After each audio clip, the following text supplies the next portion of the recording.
Ya. Iya sayang, Mama janji nanti bawa Amira ya ke sini. Kita ke kebun binatang, bukan apa? Ya, Amira ke sini ya. Lihat kanguru, ya kan, koala. Pasti Amira suka banget deh. Udah dulu ya. Bye Amira. Bye. Nanti kita telepon lagi ya. Bye, sayang. Dadah. Love you. Love you. Kamu kenapa sayang? Aku paham. Pasti kamu lagi mikirin tentang Amira kan? Kita kan kemarin udah ngobrol. Nanti untuk Amira, kita pikirkan solusinya. Bagaimana supaya dia bisa ikut kita di sini di Australia. Iya Pak, aku tahu. Tapi kan aku udah cek nih di sini harga childcare di sini tuh mahal banget. Sekitar 100 sampai 125 dolar Australia per hari.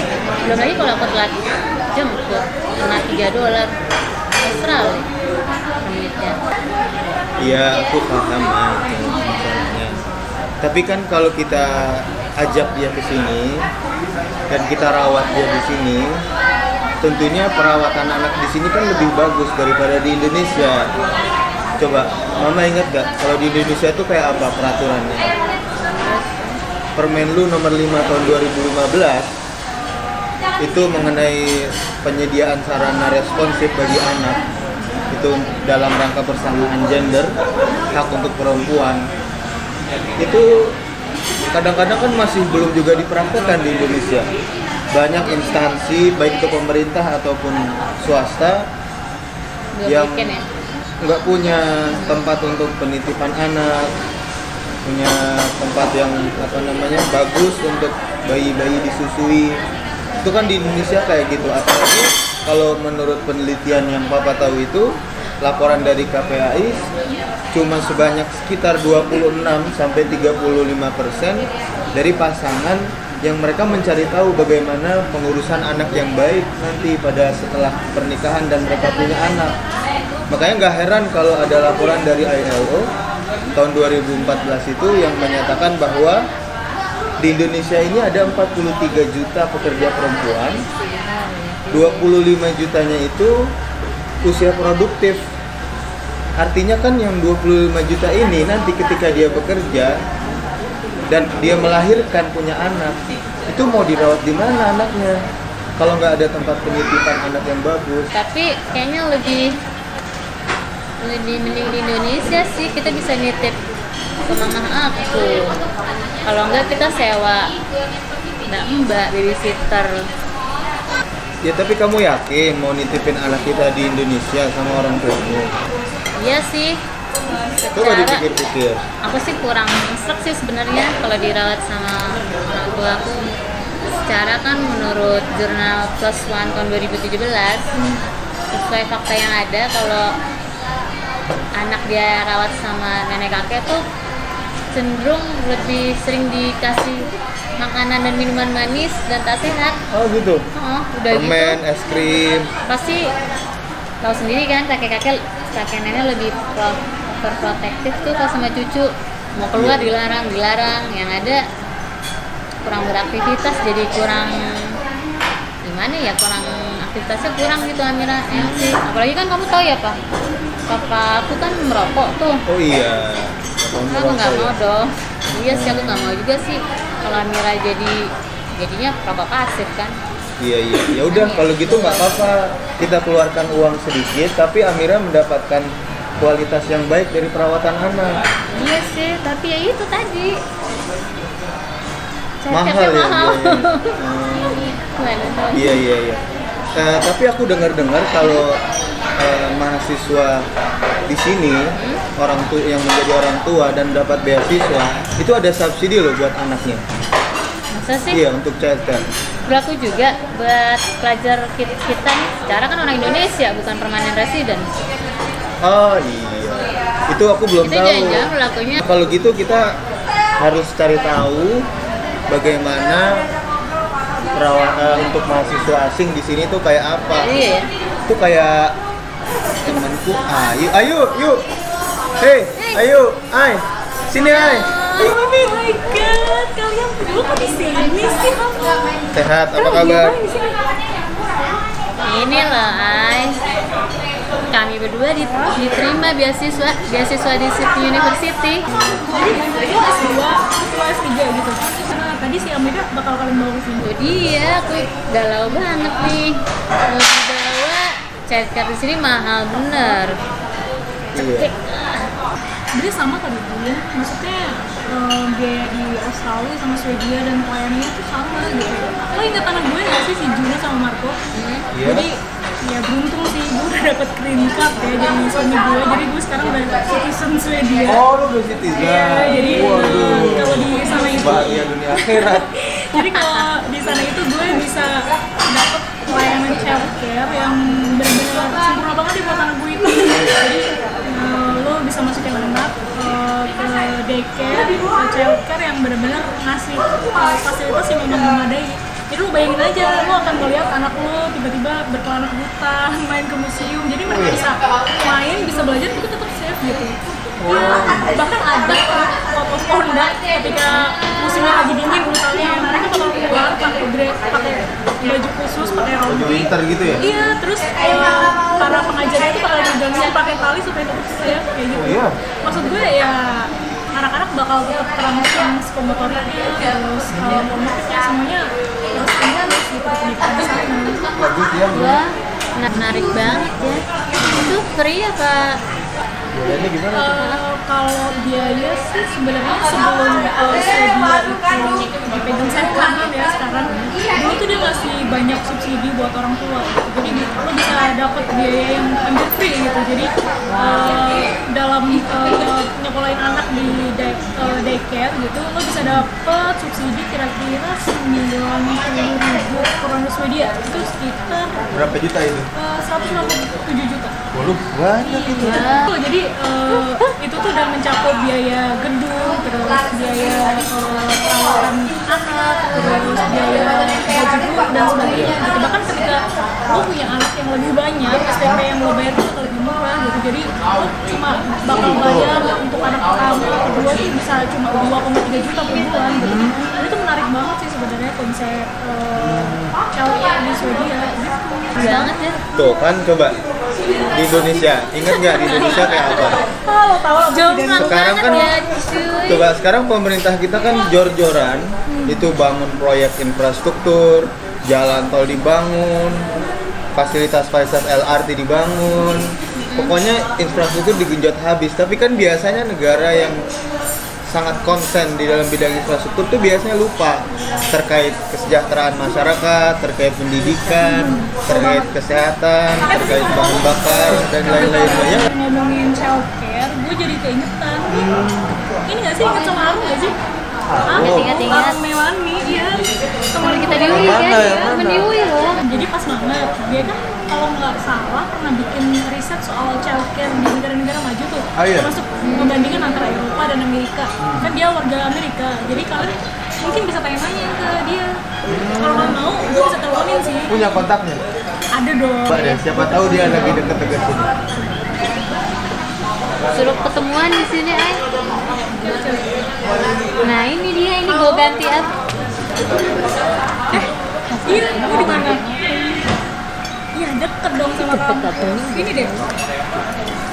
Hai. Ih, seger banget Gina, ya Allah. Hai. Sekarang udah punya baby.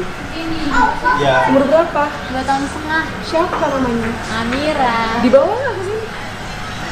Rencananya sih mau kita bawa ya. Iya, itulah tadi kita lagi ngobrol bareng itu bertiga mengenai solusi childcare di sini. Itu tujuannya nanti gimana supaya Amira bisa ikut ke sini sama kita. Iya, biar kita boyong. Mungkin bisa sedikit ngasih gambaran ada perbedaan hak yang didapat ya. Karena kan anak gue dan anak-anaknya Ayu jadinya punya kewarganegaraan ikut bapaknya sih. Walaupun kalau di Swedia gue nggak tahu, tapi kalau di Amerika kan kalau lahir di sana, eventually dia bisa jadi warga negara Amerika.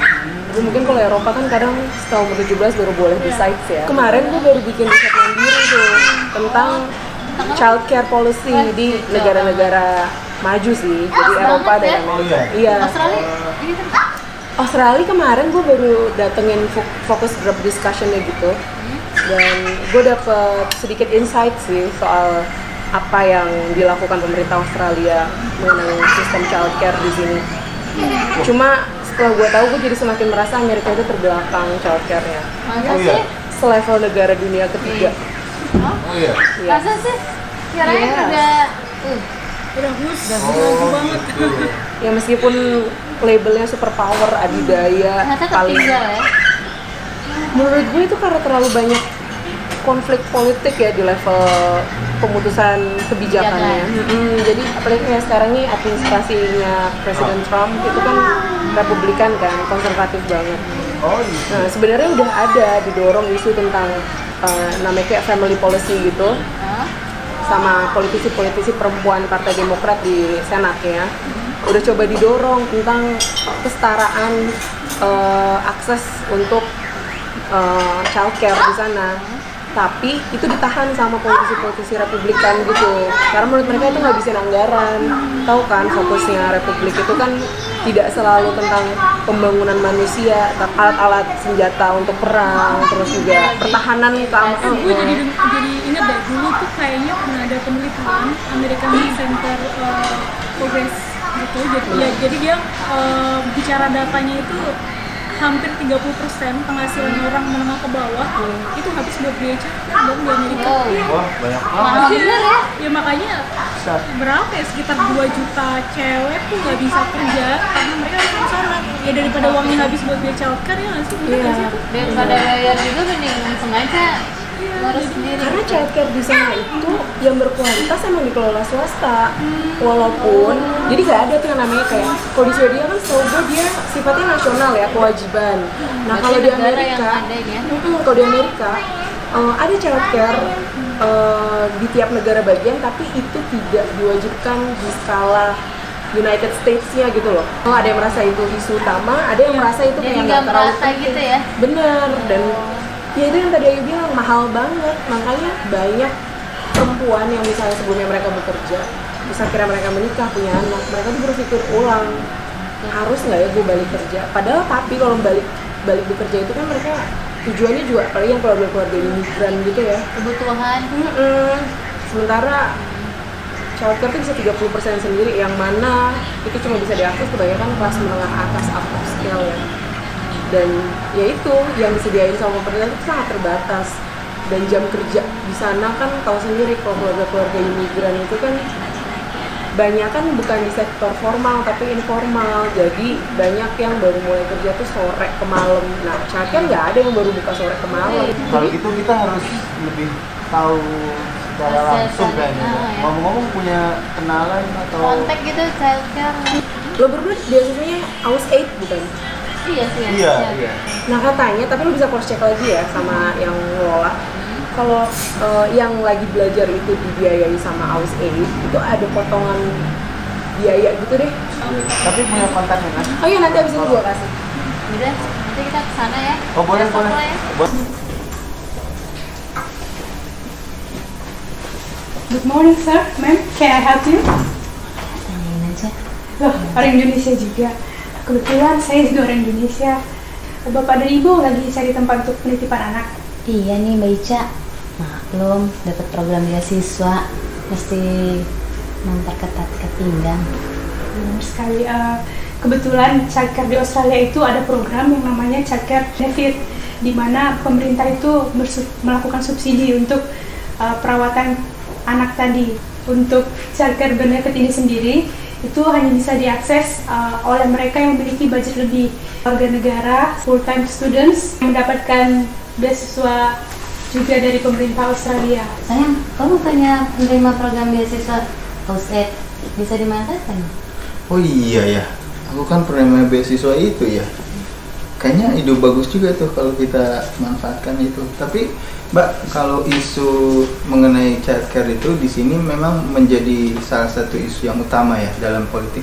Iya benar sekali, tidak hanya dalam politik, pemerintah di Australia itu sangat serius soal isu anak dan soal isu pendidikan. Jadi fungsi childcare ngajarannya gimana Mbak? Jadi di childcare ini sendiri itu ada sistem program di mana ada pembelajaran anak usia dini mau menuju sekolah seperti itu. Jadi ada pembentukan standar mutu nasional dalam perawatan anak dan prasekolah. Menarik sekali Iya, ya. iya, jadi agak banyak juga itu ya yang bisa didapatkan oleh anak. Itu pasti kan biayanya nggak kecil itu. Bagaimana mengenai tambahan biaya itu Mbak? Nah, kalau untuk ibu dan bapak tadi merupakan anak beasiswa. Jadi di childcare di Australia ini ada program yang namanya childcare rebate, di mana itu ada pengembalian uang 50% dari selisih uang yang dibayarkan tadi. Lalu untuk childcare benefit seperti yang sudah saya sebutkan sebelumnya, itu untuk penerima beasiswa Ausaid itu mendapatkan potongan 80 hingga 85%. Baik, Mbak Ica. Terima kasih banget ya, Mbak Ica. Terima kasih Mbak Ica. Ini saya ada brosur Infonya kalau misalkan ibu berguna dan bapak sekali. Oh butuh iya. informasi Terima dari kasih. ini ada Terima kasih banyak nih. Terima kasih. Alhamdulillah. Ada solusi buat menjadi anak